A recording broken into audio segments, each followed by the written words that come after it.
നമസ്കാരം. നീറ്റ് പരീക്ഷാ സംബന്ധമായിട്ടുള്ള സമരങ്ങൾ അല്ലെങ്കിൽ നീറ്റ് പരീക്ഷ ക്രമക്കേടുകളോ അതിൽ നടത്തിപ്പിൽ സംഭവിച്ച വീഴ്ചകളെയോ പ്രതിയുള്ള സമരമാണ് തങ്ങൾ നടത്തുന്നതെന്നുള്ള വ്യാജേന ജന്തർ മന്ദറിൽ കുറേ എണ്ണം ഉണ്ടുറങ്ങിക്കഴിയുന്നുണ്ട്. രാഹുൽ ഗാന്ധിയെപ്പോലുള്ളവർ ആ പ്രക്ഷോഭത്തിലേക്ക് കുതിച്ച് രാജ്യത്ത് കുഴപ്പങ്ങൾ സൃഷ്ടിക്കുവാൻ ശ്രമിക്കുന്നുണ്ട്. അതിന് വായ്ത്താളം പാടുവാനായിട്ട് വാടകവായികളായിട്ടുള്ള സിനിമാ താരങ്ങളും സാമൂഹ്യ മാധ്യമങ്ങളിലെ പ്രമുഖരും പലരും ശ്രമിക്കുന്നുണ്ട്. അപ്പം അതെല്ലാം ഒരു വശത്ത് നടക്കുമ്പോൾ പല മാധ്യമങ്ങളും ശ്രദ്ധിക്കാതെ പോകുന്നൊരു വിഭാഗമുണ്ട്. ഈ നീറ്റ് പരീക്ഷ ക്രമക്കേടിൽ കാരണം, ചോദ്യപേപ്പർ ചോർന്നത് കാരണം ആദ്യം നടത്തിയ പരീക്ഷ റദ്ദ് ചെയ്തിരുന്നല്ലോ. ആ റദ്ദ് ചെയ്തതിന് ശേഷം പുനഃപരീക്ഷ നടത്തിയപ്പോൾ അത് എഴുതിയ വിദ്യാർത്ഥികളെ അവരുടെ അഭിപ്രായങ്ങൾ ഈ മാധ്യമങ്ങളാരും, മുഖ്യധാരാ മാധ്യമങ്ങളെന്ന് പറയേണ്ട കാര്യമില്ല, എന്നാൽ പോലും മുഖ്യധാരാ മാധ്യമങ്ങൾ, പ്രത്യേകിച്ച് മലയാളത്തിലെ മുഖ്യധാരാ മാധ്യമങ്ങളാരും അവരുടെ അഭിപ്രായങ്ങൾ ചോദിച്ചിരുന്നില്ല. എന്നാൽ ചില അഭിപ്രായങ്ങൾ ഇപ്പോൾ പുറത്തു വരുന്നുണ്ട്. അതിലേറ്റവും പ്രസക്തമായത് പാൻഷുൽ ബൻസാൽ എന്നൊരു വിദ്യാർത്ഥിയുടെയാണ്. 12ാം ക്ലാസ് വിദ്യാർത്ഥിയാണ്. നീറ്റ് പരീക്ഷയിൽ 2ാം റാങ്കുകാരനാണ്. ആ വിദ്യാർത്ഥിയുടെ അഭിപ്രായം എന്നുള്ളത് വളരെ പ്രസക്തമായ, എന്നാൽ വളരെ കൗതുകകരമായിട്ടുള്ള, ശരിക്കും പറഞ്ഞാൽ വരും തലമുറയ്ക്ക് ഒരു പാഠമാകേണ്ട ഒരു അഭിപ്രായ പ്രകടനമാണ്. ആ വിദ്യാർത്ഥിയോട് മാധ്യമപ്രവർത്തകർ, ചുരുക്കം ചില മാധ്യമപ്രവർത്തകർ, ഇത്തരം കാര്യങ്ങളിൽ താല്പര്യമുള്ളവർ ചോദ്യങ്ങൾ ചോദിച്ചപ്പോൾ ഈ നീറ്റ് പരീക്ഷയെ സംബന്ധിച്ച്, ഈ നീറ്റ് പരീക്ഷ റദ്ദ് ചെയ്തപ്പോൾ എന്ത് തോന്നി, എന്തുകൊണ്ടാണ് അതിനോട് പ്രതിഷേധം തോന്നിയോ എന്ന് ചോദിച്ചപ്പോൾ ആ വിദ്യാർത്ഥി പറഞ്ഞത് ശരിയാണ്, എനിക്കതിൽ മനോവിഷമമുണ്ടായിരുന്നു. പക്ഷേ അതിൽ പ്രതിഷേധിച്ച് ഞാൻ എന്തിന് തെരുവിലിറങ്ങണം? ആ ലഭിച്ച അവസരം മുതലാക്കി ഞാൻ കൂടുതൽ ശ്രദ്ധയോടുകൂടി പഠനം നടത്തി. 22 ലക്ഷം വിദ്യാർത്ഥികളുടെ ഭാവിയാണ് ഈ പരീക്ഷ എന്നുള്ള തിരിച്ചറിവിൽ ഞാൻ കൂടുതൽ കഠിനാധ്വാനം ചെയ്തു. എൻ്റെ ദിനചര്യകളിലൊന്നും ഞാനൊരു മാറ്റവും വരുത്തിയിട്ടില്ല. ആ വീഡിയോ ഞാൻ പ്രേക്ഷകരെ കാണിക്കാം. ഞാൻ അതിൻ്റെ ഒരു രത്നം ചുരുക്കം പറയുകയാണ്. അതുകൊണ്ട് തന്നെ പുനഃപരീക്ഷയിൽ പാൻഷുൽ ബൻസാൽ നേടിയത് 99.9999% മാർക്കാണ്, 715 മാർക്ക്. ആദ്യത്തെ പരീക്ഷയിൽ അദ്ദേഹത്തിന്, ആ വിദ്യാർത്ഥിക്ക് 706 മാർക്ക് മാത്രമേ ലഭിച്ചിട്ടുള്ളൂ. അതായത് അദ്ദേഹത്തിൻ്റെ സ്ഥിതി മെച്ചപ്പെടുത്തി. ഒരു ദിനചര്യയിലൊന്നും ഒരു മാറ്റം വരുത്താതെ, യാതൊരു ബഹളത്തിനും പോകാതെ കൃത്യമായി പഠിച്ച് ആ വിദ്യാർത്ഥി ഉന്നതമായ വിജയം കരസ്ഥമാക്കി. ഇനി ജന്തർ മന്ദറിൽ കിടക്കുന്ന ഈ പ്രക്ഷോഭക്കാരുണ്ടല്ലോ, അവരിൽ എത്ര പേർ എത്ര പരീക്ഷകൾ എഴുതിയിട്ടുണ്ട് ഇത്തരത്തിൽ, അതിന് കഠിനാധ്വാനം ചെയ്തിട്ടുണ്ട് എന്നൊന്ന് അന്വേഷിച്ച് നോക്കുക, നിങ്ങൾക്ക് ചിത്രം വ്യക്തമാകും. ഇനി ഒരു 1-2 പേരുടെ വീഡിയോകൾ കൂടി ഞാൻ കാണിക്കാം. ആദ്യം പാൻഷുൽ ബൻസാലിൻ്റെ വീഡിയോ ഒന്ന് കാണാം. You know, it is difficult to ignore कि NEET के paper leak को लेकर protests have been taking place for many weeks now. It has seen thousands of students on the streets demanding accountability. You stayed very focused on your preparations. आप पढ़ाई पे ध्यान दिया आपने, preparations पे ध्यान दिया आपने. Did you ever feel conflicted between, you know, speaking out, joining the movement or concentrating on your exam? बहुत ही इनिशियली मेरे को हल्का सा डाउट हुआ कि मतलब ऐसा होता क्यों है, मतलब पेपर लीक में मेरे को गुस्सा आता है, सबको थोड़ा थोड़ा आता है शुरू में. I thought like may be God has given me an opportunity that I need to improve my score. I could have scored better. तो मैंने सोचा why should I go to the protest, instead I could be studying at home and improving my skill and improving my score. What did the NEET topper, you know, Panshul Bansal say to the education minister? So basically, yeah, he inquired about what improvements can we make to the NEET exam, and what improvements. So one important thing that I said to him, that it is a good decision that you're finally turning the NEET exam into CVT. Paper leaks will be less. And I also feel like if we generally give like a bit more tougher exam compared to like JEE mains level exams, if we give, so the filtering system will get better, and the good students will go to the top colleges. So one thing we have to also see that like if it is difficult for everyone. So why outreach, I don't know, but if it is difficult, it is difficult for me, it is difficult for you, so it is an equal ground. The paper does not change. Do you feel that after feedback from you that things will be improved even further? Because as the topper of NEET, you are not just any other student. You are someone who has taken the test again and given this kind of constructive feedback. So, आपको विश्वास है, you have faith that the system will get better? in terms of paper leaks, Yeah. etc.? Definitely. Since the introduction of CBT, I feel, and other few improvements, that this will get a lot better. ബൻഷിൽ ബൻസാലിൻ്റെ video കണ്ടല്ലോ. NEET പരീക്ഷയിൽ 2ാം rank ജേതാവാണ്.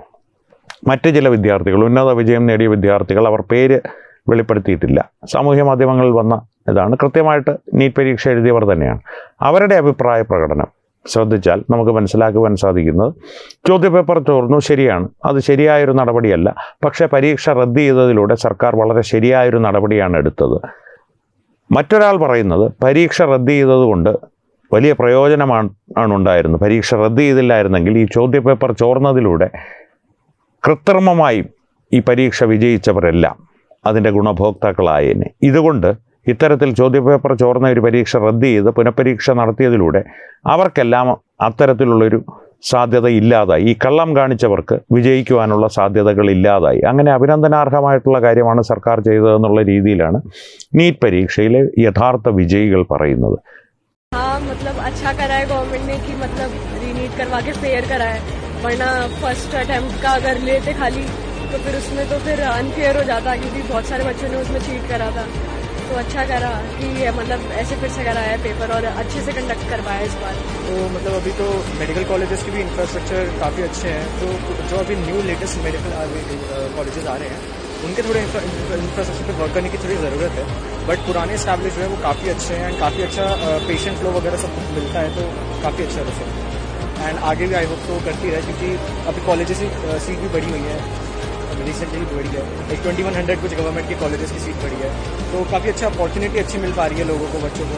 हाँ, वो भी एक और सीबीटी मोड में इतना इंफ्रास्ट्रक्चर डेवलपमेंट नहीं है कि सब बच्चे एक साथ 22-23 लाख बच्चे एक बार एक ही दिन में अटेम्प्ट कर पाए. तो एक तरह से वो नेसेसिटी भी है और प्लस वो अच्छा भी है कि भीड़ वगैरह कम रहेगी, बच्चों को सीटिंग के चांसेस भी कम हो जाते हैं उसमें. हाँ जी. जब जेई का रिजल्ट इन्होंने बोला था 12 को आएगा, 12 फरवरी को, फिर 16 को आया था. मैंने लगा 20 बोला है तो 26 तक देंगे. 7 मतलब आज क्या है 17-18 है, आज उन्होंने दे दिया जल्दी. ഇനി മാധ്യമങ്ങളുടെ കാര്യമാണെങ്കിൽ, കേരളത്തിലെ മാധ്യമങ്ങളുടെ കാര്യമാണെങ്കിൽ, ഏഷ്യാനെറ്റ് ഉൾപ്പെടെയുള്ള മാധ്യമങ്ങളുടെ കാര്യം ഞാൻ പറഞ്ഞിരുന്നു. കൃത്യമായിട്ട് നീറ്റ് പരീക്ഷ രാവിലെ മുതൽ വൈകുന്നേരം വരെ ധർമ്മേന്ദ്ര പ്രധാൻ ഉളിയും ചുറ്റിയും എടുത്ത് ഒരു വശത്ത് നിന്ന് പൊളിച്ച് നീക്കുകയാണ് എന്ന് പറയുന്ന അവർ തന്നെ അത് പറഞ്ഞ് നാക്ക് വായിലിടുന്നതിന് മുമ്പേ, അവതാരകയോ അവതാരകനോ അത് പറഞ്ഞ് നാക്ക് വായിലിടുന്നതിന് മുമ്പ് തന്നെ നീറ്റിൽ ഉന്നത വിജയം നേടാൻ ഉഡായിപ്പ് ഇൻസ്റ്റിറ്റ്യൂട്ടിൽ പങ്കാളികളാകൂ എന്ന് പറഞ്ഞൊരു വിജയാഘോഷം, നീറ്റിൻ്റെ വിജയാഘോഷങ്ങൾ കാണിക്കുന്നു. നീറ്റ് വിജയികളുടെ ഒരു പ്രകടനം ഡൽഹിയിൽ നടന്നിരുന്നു. അത് കേരളത്തിലെ മാധ്യമങ്ങളാരും ശ്രദ്ധിച്ചിട്ടില്ല. പക്ഷേ ഭാരതത്തിലെ വിദ്യാർത്ഥികൾ തെരുവിലാണ് എന്ന് ആരെങ്കിലും നിങ്ങളോട് പറഞ്ഞാൽ വിദ്യാർത്ഥികൾ തെരുവിലല്ല. വിദ്യാർത്ഥികൾ അവരുടെ ജീവിതമാർഗം കണ്ടെത്തുവാനായി, പരീക്ഷകളെ നേരിടുവാനായി കഠിനാധ്വാനം ചെയ്യുന്ന തിരക്കിലാണ്. ഇപ്പോൾ തെരുവിലുള്ളത് രാജ്യവിരുദ്ധ ശക്തികൾ മാത്രമാണ്. അതിനപ്പുറത്തേക്ക് യാതൊരു മേൽവിലാസവും ജന്തർ മന്ദറിൽ കെട്ടിക്കിടക്കുന്ന മാലിന്യങ്ങൾക്കായാലും പ്രധാനമന്ത്രിയുടെ വസതിക്ക് മുൻപിൽ അരക്ഷിതാവസ്ഥയോ അല്ലെങ്കിൽ അന്തരീക്ഷം സൃഷ്ടിക്കാൻ ശ്രമിക്കുന്ന മാലിന്യങ്ങൾക്കായാലോ ഇല്ല. രാജ്യവിരുദ്ധർ ഒറ്റ കമ്പിളിയിൽ അവരെ എല്ലാം പൊതിഞ്ഞെടുക്കാം, അല്ലെങ്കിൽ ഒറ്റ കമ്പിളി കൊണ്ട് അവരെ വിശേഷിപ്പിക്കാം. ഒരു ബ്ലാങ്കറ്റ് എക്സ്പ്ലനേഷൻ അല്ലെങ്കിൽ ബ്ലാങ്കറ്റ് ഡെഫിനിഷൻ അവർക്ക് നൽകാം, അതിനൊരു സംശയവും വേണ്ട. അതുകൊണ്ട് തന്നെയാണ് ഇന്ന് ഈ നീറ്റ് വിദ്യാർത്ഥികളുടെ, അധികം മാധ്യമങ്ങളൊന്നും ഇത്തരത്തിലുള്ള വീഡിയോകൾ പരസ്യപ്പെടുത്തിയിട്ടില്ല എന്ന് ഞങ്ങൾക്കറിയാം. എന്നാൽ പോലും ഈ വിദ്യാർത്ഥികളുടെ വാക്കുകൾ പ്രേക്ഷകർ കേൾക്കേണ്ടത്, അറിയേണ്ടത് അത്യാവശ്യമാണെന്ന് തോന്നിയത് കൊണ്ടാണ് കൃത്യമായിട്ട് ഈ വിദ്യാർത്ഥികളുടെ വാക്കുകൾ നിങ്ങളോട് പങ്കുവച്ചതും ആ വീഡിയോകൾ നിങ്ങളെ കാണിച്ചതും. ഇനി ഇതിൻ്റെ ഒരു മറുവശം ഒന്ന് പരിശോധിക്കുക. ഇത്തരത്തിലുള്ള വിദ്യാർത്ഥികൾ, ഈ അഭിജിത് ദിപ്കെ ആണെങ്കിലും സൗരവ് ദാസ് ആണെങ്കിലും, അടിസ്ഥാനപരമായിട്ട് അവിടെ പ്രകടനത്തിന് വന്ന പലർക്കും CBSE വിദ്യാർത്ഥിയാണെന്ന് പറയുന്നു. CBSEയുടെ ഫുൾ ഫോം പോലും അറിയില്ല. വരുന്നവർ വിദ്യാർത്ഥികളെയൊക്കെ വിട്ടിട്ട് ഹിന്ദുക്കളെ ചീത്ത വിളിക്കുവാനും അമ്പലങ്ങൾക്ക് കല്ലെറിയുവാനും നരേന്ദ്രമോദിയുടെ മാതാവിനെ അസഭ്യം പറയുവാനും ഒക്കെയാണ് സമയം കണ്ടെത്തുന്നത്. ഭാരതീയ സൈന്യത്തെ വരെ അസഭ്യം പറഞ്ഞിട്ടുള്ള ചില പാറ്റകളെ നാം കണ്ടു. ഈ മാലിന്യങ്ങൾ വിദ്യാർത്ഥികൾക്ക് വേണ്ടിയിട്ടാണ് പ്രക്ഷോഭത്തിനിറങ്ങിയത് എന്ന് പറഞ്ഞാൽ ആരെങ്കിലും ഇപ്പോഴും വിശ്വസിക്കുന്നുണ്ടെങ്കിൽ അടിസ്ഥാനപരമായിട്ട് അവരും അറിഞ്ഞോ അറിയാതെയോ, അറിയാതെ എന്നുള്ളൊരു പ്രശ്നമേ ഇവിടെ ഉദിക്കുന്നില്ല. എന്നാലും ഒരു വാദത്തിന് വേണ്ടിയിട്ട് ചിലരെങ്കിലും നിഷ്കളങ്കരായി ഇവരുടെ ഈ ഒരു പ്രചാരണത്തിൽ വീണു പോകുന്നവരുണ്ടെങ്കിൽ അവർക്ക് വേണ്ടിയിട്ടാണ് അറിയാതെയോ എന്ന് പറയുന്നത്. അറിഞ്ഞോ അറിയാതെയോ രാജ്യവിരുദ്ധർക്ക് പിന്തുണയേകുന്ന പരിപാടിയാണ് ചെയ്യുന്നത്. അതിനപ്പുറത്തേക്ക് ഇതിൽ സംവാദത്തിന് യാതൊരു സാധ്യതയുമില്ല. എന്നാലും സംവാദങ്ങൾ നടക്കണം. അക്രമങ്ങൾ നടക്കുന്നതിലും ഭേദം സംവാദങ്ങൾ നടക്കുക എന്നത് തന്നെയാണ്. പക്ഷേ ആ സംവാദങ്ങൾ നടക്കുമ്പോൾ നീറ്റ് പരീക്ഷയുടെ യഥാർത്ഥ പങ്കാളികളെ, അതിൻ്റെ ഗുണഭോക്താക്കളെ, അല്ലെങ്കിൽ ആ പരീക്ഷ നേരിടുന്ന വിദ്യാർത്ഥികളെ കേൾക്കുക എന്നുള്ളത് ഒരു പ്രാഥമിക ധർമ്മമാണ്. അതിനപ്പുറത്തേക്ക് അഭിജിത് ദേവ്ക്ക് നീറ്റ് എഴുതിയിട്ടില്ല. രാഹുൽ ഗാന്ധി ജന്മത്തിൽ കൊള്ളാവുന്നൊരു പരീക്ഷ എഴുതിയിട്ടില്ല, ഒരു മത്സര പരീക്ഷ എഴുതിയിട്ടില്ല. പ്രിയങ്ക ഗാന്ധിയും അങ്ങനെ തന്നെ. സോണിയാഗാന്ധി എന്ത് പരീക്ഷകളൊക്കെയാണ് എഴുതിയെന്നുള്ളതിനെ സംബന്ധിച്ച് സുബ്രഹ്മണ്യ സ്വാമി വളരെ വിശദമായിട്ട് വീഡിയോകളിൽ പറഞ്ഞിട്ടുണ്ട്. അത് വിശ്വസിക്കാമെങ്കിൽ വിശ്വസിച്ചുള്ളൂ. ആ പരീക്ഷകളിൽ ഉന്നത വിജയം നേടിയതുകൊണ്ടാണ് ഒരുപക്ഷെ സോണിയാഗാന്ധി ഇന്ന് ഭാരതത്തിൻ്റെ ഒരു ശാപമോ അനുഗ്രഹമോ ആരോടാണ് നിങ്ങൾ ചോദിക്കുന്നത് എന്നുള്ളതിനനുസരിച്ച് ആ അഭിപ്രായം മാറും. അങ്ങനെ അത്തരത്തിൽ വന്ന് ഭവിച്ചിരിക്കുന്നത്. ഇത്തരത്തിലുള്ള മത്സര പരീക്ഷകളിലൊന്നും യാതൊരു പങ്കാളിത്തവും ഒരു കാലത്തും നടത്തിയിട്ടില്ലാത്തവർ, അല്ലെങ്കിൽ പങ്കാളിത്തവും ഇല്ലാതിരുന്നവർ, വിദ്യാർത്ഥികളുടെ ഭാവിക്ക് വേണ്ടിയിട്ടാണ് തെരുവിലിറങ്ങുന്നത് എന്ന വ്യാജേന രാജ്യത്ത് കുഴപ്പങ്ങൾ ഉണ്ടാക്കുവാനും അരക്ഷിതാവസ്ഥ സൃഷ്ടിക്കുവാനും അരാജകത്വം വിതയ്ക്കുവാനും ശ്രമിക്കുമ്പോൾ അത് നിശബ്ദരായിരുന്ന് നാം അനുവദിച്ചു കൊടുക്കുകയാണെങ്കിൽ നമ്മോളം വലിയ കുറ്റവാളികൾ വേറെ ആരുമില്ല എന്ന് ഭാവി ചരിത്രം പറയും. കാരണം ഭാരതത്തിൻ്റെ സംസ്കൃതവും പൈതൃകവും എത്ര ക്ഷീണം സംഭവിച്ചാലും ഒരു ഘട്ടം കഴിയുമ്പോൾ ഉയർത്തെഴുന്നേൽക്കും. പക്ഷേ അതൊക്കെ കാണുവാനും അനുഭവിക്കുവാനും രാഷ്ട്രം പരമവൈഭവത്തിലെത്തുന്നത് കണ്ട് സന്തോഷിക്കുവാനും എനിക്കോ നമ്മുടെ അടുത്ത തലമുറയ്ക്കോ ഭാഗ്യമുണ്ടാകുമോ ഇല്ലയോ എന്ന് തീരുമാനിക്കേണ്ടത് ഇന്ന് ഈ നിമിഷം നാം എടുക്കുന്ന ഒരു തീരുമാനത്തിലായിരിക്കാം. ഇത്തരം വ്യാജ ഗാന്ധിമാരുടെ സമരാഭാസങ്ങളെ പ്രോത്സാഹിപ്പിക്കണോ അതോ എതിർക്കണമോ എന്ന് നിങ്ങൾ എടുക്കുന്ന തീരുമാനത്തിലായിരിക്കാം അതിൻ്റെ ഒരു വിധി നിർണയം നടക്കുന്നത്. ഒരുപക്ഷെ ട്രാഫിക് സിനിമയിലൊരു ഡയലോഗുണ്ടല്ലോ, നിങ്ങളൊരു നോ പറഞ്ഞാൽ എല്ലാ ദിവസവും പോലെ ഇന്നത്തെ ദിവസം കടന്നു പോകും, പക്ഷേ ഒരു യെസ് പറഞ്ഞാൽ അതൊരു ചരിത്രമായി മാറിയേക്കുമെന്നുള്ളത്. അതുപോലെ നിങ്ങൾ ഇന്നെടുക്കുന്നൊരു തീരുമാനം, ആ തീരുമാനം എന്താണെന്ന് ചോദിച്ചാൽ നിങ്ങളിതിന് പ്രതിക്രിയയുമായി തെരുവിലിറങ്ങുന്നതല്ല ആ തീരുമാനം. അടുത്ത തിരഞ്ഞെടുപ്പിൽ നിങ്ങളുടെ സമ്മതിദാനാവകാശം എങ്ങനെ വിനിയോഗിക്കുന്നു, ഈ രാജ്യവിരുദ്ധരെ പൂർണ്ണമായും കടപുഴകി ഭാരതത്തിന് പുറത്തേക്ക് കളയണമോ, അല്ലെങ്കിൽ ഭാരതത്തിൻ്റെ രാഷ്ട്രീയ ഭൂമിക ഇവരിനി ഒരിക്കലും കൈയാളാത്ത വിധം, രാഷ്ട്രീയത്തിൽ ഒരു ഭൂമികയും ഇവർ ഇനി കൈയാളാത്ത വിധം ഇവരെ വീട്ടിലിരുത്തണമോ എന്നുള്ള തീരുമാനം നിങ്ങളിൽ നിക്ഷിപ്തമാണ്. ആ തീരുമാനം ഓരോ വ്യക്തിയും എടുക്കുക. എൻ്റെ മാത്രം സമ്മതിദാനാവകാശം കൊണ്ട് എന്ത് മാറ്റമുണ്ടാകും എന്ന് നിങ്ങൾ ചിന്തിച്ച് തുടങ്ങുന്നിടത്ത് ഭാരതമാണ് പരാജയപ്പെടുന്നത്. അല്ല, എൻ്റെ സമ്മതിദാനാവകാശം ആര് ചെയ്താലും ഇല്ലെങ്കിലും ഞാൻ എൻ്റെ അഭിപ്രായത്തിന് വേണ്ടി അല്ലെങ്കിൽ എൻ്റെ ആശയത്തിന് വേണ്ടി വിനിയോഗിക്കുമെന്ന് നിങ്ങൾ തീരുമാനിച്ചാൽ ചരിത്രം കുറിക്കപ്പെടുക തന്നെ ചെയ്യും. ആ ചരിത്രം നിങ്ങളോടെന്നും നന്ദിയുള്ളൊരു ചരിത്രവുമായിരിക്കും. വരും തലമുറ നിങ്ങളെ പേര് പറഞ്ഞോർത്തില്ലെങ്കിലും അല്ലെങ്കിൽ പേരെടുത്തോർത്തില്ലെങ്കിൽ പോലും ഇങ്ങനെ ചിലരുണ്ടായിരുന്നത് കൊണ്ടാണ് ഭാരതം ഇന്ന് ഇത്ര മഹത്തരമായൊരു രാജ്യമായി നിലനിൽക്കുന്നത്, നമ്മുടെ ജീവിതകാലത്ത് നിലനിൽക്കുന്നത് എന്ന് ചിന്തിക്കുകയെങ്കിലും ചെയ്യുമെന്നുള്ള കാര്യം ഉറപ്പാണ്. കാരണം ചരിത്രം ഇത്തരത്തിലുള്ള സമരാഭാസങ്ങളെ ഒരിക്കലും പ്രോത്സാഹിപ്പിക്കാറില്ല. ഇത്തരത്തിലുള്ള സമരാഭാസങ്ങളെല്ലാം ചരിത്രത്തിൻ്റെ മുന്നോട്ടുള്ള പോക്കിന്, കാലത്തിൻ്റെ മുന്നോട്ടുള്ള പോക്കിന് ഇന്ധനമായി മാറുക മാത്രമേ സാധ്യമായതുള്ളൂ, അല്ലെങ്കിൽ ഇന്ധനമായി മാത്രമേ മാറുകയുള്ളൂ.